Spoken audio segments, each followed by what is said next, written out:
Et je vais maintenant passer la parole au professeur Bertrand Mathieu. Donc, nous avons une éminente spécialiste de droit privé, et c'est maintenant le professeur Mathieu qui est spécialiste de droit constitutionnel, donc qui va avoir une autre approche du droit, qui va traiter le sujet de cette matinée. Merci beaucoup. Je vais repartir en fait de ce terme qui a été utilisé, selon lequel le droit doit être avant tout cohérent. La lettre de saisine du Premier ministre au Conseil d'État sur les lois de bioéthique pose notamment la question de savoir s'il faut rompre avec les principes qui sont posés de manière continue en 2004, en 1994, en 2004 et en 2011. Le problème auquel, je crois, nous sommes confrontés, c'est qu'on a, sur la base de principes constitutionnels, qui sont les principes qui régissent notre vie commune en société, on a posé un certain nombre de règles, et j'y reviendrai, notamment un certain nombre d'interdits. Et je crois qu'aujourd'hui, alors qu'il s'agit d'une révision des lois de bioéthique, on a sur certains points atteint l'élasticité extrême des principes qui ont été fixés à l'origine. Et qu'à un moment, la tension risque d'être telle que soit l'on rompt avec les principes, soit on maintient un certain nombre d'interdits. L'une des questions qui se pose, et j'ai entendu ce matin qu'on invoquait le droit anglo-saxon, l'une des questions qui se pose, c'est est-ce qu'il faut rester dans ce modèle, j'allais dire modèle continental, qui est aussi partagé par exemple par l'Allemagne, qui est un modèle dans lequel il y a des principes assez généraux, mais ces principes engagent, ces principes impliquent un respect, ou si finalement on entre dans une logique beaucoup plus anglo-saxonne, qui est une logique casuistique, une logique du cas par cas, une logique de réponse à ce qu'on estime être à un moment donné une demande sociétale, à un droit qui est exclusivement procédural. Finalement, si le comité consultatif national d'éthique intervient, il n'y a pas de raison d'interdire, en soi, objectivement. Et dans ce cas-là, il n'y a plus de limite fixée a priori aux pratiques, mais on va voir, en fonction d'un certain nombre d'équilibres. Et c'est, de mon point de vue, aujourd'hui, un choix auquel le législateur est assez largement confronté. Et on pourrait prendre un certain nombre d'exemples. J'essaierai de le faire très rapidement si j'en ai le temps. Encore une fois, je ne suis pas scientifique, je n'ai pas de compétences d'interprète des demandes sociétales. Je partirai encore une fois simplement du fait que le droit doit être un facteur de cohérence. De manière générale, les cohérences peuvent être variées, aucune ne s'impose en elle-même. Il peut y avoir une logique, et j'y reviendrai, uniquement fondée sur le droit de l'individu, et une logique également fondée sur des droits objectifs. J'allais dire qu'il y a une logique qui est plus protectrice et moins libérale, et une logique qui est plus libérale et moins protectrice. Alors bien sûr, il y a des éléments de conciliation, mais aussi il y a des éléments d'opposition. Quelques observations liminaires. Encore une fois, et je le répète, j'en suis désolé, le droit exige la cohérence. Il ne dit pas d'une manière absolue, comme le fait une religion ou une morale, ce qui doit être. Il dit ce qui doit être dans un système déterminé. Deuxième observation. Le droit doit s'écarter de deux tentations perverses. La première consisterait à ignorer les données techniques et sociales engendrées par la science et à maintenir contre vents et marées des règles inadaptées. Mais la deuxième tentation, qui est peut-être aujourd'hui plus forte, c'est de faire que le légiste, le législateur, ne serait finalement que le notaire qui transcrirait les avancées scientifiques en des règles juridiques sans cesse renouvelées et adaptées. Troisième observation, l'architecture du système conduit le législateur à fixer des règles très générales et la régulation des pratiques est essentiellement assurée par des organes indépendants, très largement gérés par des médecins et des scientifiques. Le risque est alors important que le fossé se creuse entre des principes immuables inscrits dans le Code civil et des dispositions techniques dérogatoires, de plus en plus dérogatoires, inscrites notamment dans le Code de la santé publique. Quels sont les principes fondamentaux applicables en matière de bioéthique? J'en prendrai deux. Alors, il y a toute une série de principes, la dignité, la liberté, la responsabilité, le principe de précaution, l'égalité, etc. En fait, si on regarde l'ensemble des textes fondateurs relatifs à la bioéthique, ils sont ordonnés autour, à partir du principe de dignité. Et c'est vrai, sur le plan constitutionnel, où le Conseil constitutionnel va découvrir dans la Constitution le principe de dignité pour dire, ben voilà, il en découle un certain nombre de conséquences. Le problème, c'est qu'aujourd'hui, ce principe de dignité est un principe particulièrement malmené parce que l'on considère finalement que la dignité n'est que la liberté de l'individu et que chacun peut se faire sa propre idée de ce qu'est la dignité. Mais non, le texte constitutionnel, il est précis. Le texte constitutionnel dit qu'il interdit de dégrader la personne humaine, c'est le terme, c'est-à-dire la traiter comme un objet, ni de l'asservir, c'est-à-dire de l'utiliser à une fin qui lui est étrangère. C'est une définition précise du principe de dignité. Ainsi, contrairement à la liberté, qui présuppose l'autonomie de celui qui l'exerce, la dignité n'est conditionnée que par l'humanité de celui qu'elle protège. En réalité, aucune autre condition, tenant par exemple à la qualité de la vie de cet être, à ses caractéristiques génétiques, ne peut conditionner la reconnaissance de la dignité.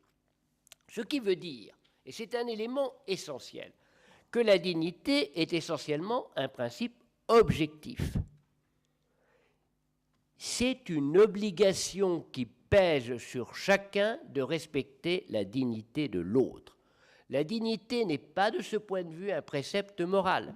Il ne s'impose pas juridiquement dans les relations de l'individu avec lui-même. Ce qui veut dire simplement qu'il est interdit de porter atteinte à la dignité d'autrui, alors même qu'il y consentirait, le consentement ne justifiant pas l'atteinte portée à la dignité. Là, il y a un véritable choix, parce que ce principe de dignité, dans cette conception objective, c'est un principe qui n'est pas internationalement ou mondialement conçu. Notamment, le droit anglo-saxon se base beaucoup plus sur le principe de liberté.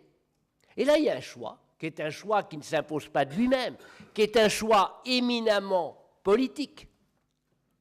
Mais dans le cadre de la Constitution, parce que le législateur agit quand même dans le cadre fixé par la Constitution, qui est de savoir si le principe cardinal du système est le principe de dignité, principe objectif, qui va donc engendrer des interdits, ou si finalement ce n'est que le principe de liberté, et dans ce cas, le droit se contente finalement de régler des conflits de droits individuels.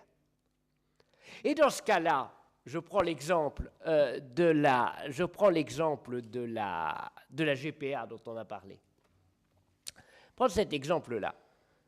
Principe objectif, interdiction, je vais prendre sous un autre angle de vue. Principe objectif, interdiction de la GPA, notamment parce qu'on considère que c'est une atteinte à deux dignités, finalement celle de l'enfant qui devient un objet, et essentiellement, surtout, celle de la femme qui est instrumentalisée.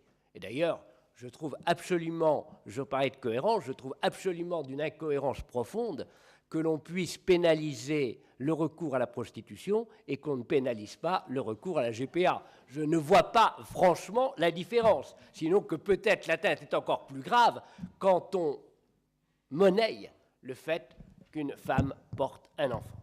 Cela étant, surmontons cet obstacle, et là on est dans le principe de dignité, si je dis ça, principe objectif. Mais si on évolue vers une simple conciliation de droits individuels, qu'est-ce qui va se passer? D'abord, si on autorise la procréation médicalement assistée pour les couples de femmes, je pense que l'on l'autorisera la prochaine fois pour les couples d'hommes. Et donc, ça imposera, en tout cas dans l'état actuel de la science, ça imposera le recours à la procréation médicalement assistée. Pourquoi? Parce que la logique s'est enclenchée. Et je ne porte pas du tout le jugement moral. Le mariage entre personnes de même sexe crée finalement des droits équivalents puisqu'on s'inscrit dans une logique familiale. Et au nom de quoi on interdira aux hommes ce que l'on permet aux femmes. On surmonte encore cet obstacle. Qu'est-ce qui va se passer? Le droit va devenir d'une effarante complexité. Entre les droits des parents d'intention sur cet enfant et les droits de la mère porteuse, on imagine les conflits. La mère porteuse veut avorter. Ah, mais d'accord, mais elle va avorter d'un enfant qui ne lui appartient pas, elle est là pour le porter, elle n'est pas là pour le faire disparaître. La femme veut fumer. On va lui interdire de fumer. C'est absolument impossible qu'elle mette en péril l'enfant qu'elle porte. Et vous voyez qu'on va avoir... la grossesse est susceptible de mettre en péril le droit de la mère. On va entrer dans une logique qui sera une logique purement contractuelle, avec une collision de droits fondamentaux individuels qui vont finalement faire imploser le système juridique. Et comment ça va se résoudre? Ben, ça va se résoudre de manière assez simple. Ça sera le droit de celui qui est intellectuellement, économiquement le plus fort. C'est ça le résultat. De la même manière qu'à partir du moment où on... C'est une autre question, je n'ai pas le temps de la développer, je crois qu'il faut que je m'arrête dans une minute. Oui. Alors, je prends cet exemple-là, dans cette logique, par exemple, la question de l'euthanasie, la question de l'euthanasie active. C'est une question, d'abord, qu'on pose mal. Le droit, je comprends parfaitement que si on raisonne en termes de liberté, on milite pour l'euthanasie active. Ce que je trouve beaucoup plus contestable, c'est qu'on invoque le droit de mourir dans la dignité. Parce que si on invoque le droit de mourir dans la dignité, ça suppose par définition qu'il y a des vies moins dignes que d'autres, ce qui est un contresens. On peut revendiquer le droit de mourir dans la liberté. Mais est-ce que c'est vraiment le droit de mourir dans la liberté? Non. C'est le droit de demander au médecin qui considère que vous êtes dans un tel état que vous pouvez accéder à la mort. Parce que si on y avait vraiment un droit de mourir, on pourrait considérer que quelqu'un qui est dans une détresse morale profonde, peut-être souffre autant, sinon plus que quelqu'un qui souffre d'une maladie, peut demander à ce qu'on mette fin à ses jours. Vous voyez la logique, c'est où s'arrête la demande de l'individu. Parce que se suicider, c'est une chose, ça c'est une liberté individuelle. Le problème du droit objectif, c'est l'interdit de donner la mort. C'est pas, on raisonne avec un interdit et une liberté. Et je crois que là aussi, le problème va se résoudre comment? Il va se résoudre pour des raisons économiques. La fin de vie, c'est quand même beaucoup moins coûteux que les soins palliatifs. Et le problème, c'est que vous avez, il faut dire les choses franchement, vous avez des personnes qui auront les moyens d'avoir du personnel à domicile, d'avoir un système très élaboré pour continuer à survivre, et puis des gens qui verront abandonnés dans un hôpital sans que finalement aucun membre de la famille ni aucun élément de la société ne s'occupe d'eux, eh bien ils demanderont tout simplement à mourir parce qu'ils auront bien compris qu'ils sont inutiles à tout point de vue. Et donc, il est quand même extrêmement, là, par ses propos caricaturaux. Je ne veux laisser qu'un message. C'est qu'il est extrêmement dangereux de ne raisonner qu'en rapport de droits individuels. Et ça, c'est l'évolution générale du droit. Si on enlève les éléments objectifs qui consistent en des interdits, il faut bien le dire, on va faire imploser le système, et encore une fois, au détriment des plus faibles. Pardonnez-moi d'avoir été un peu long. On vous remercie sincèrement.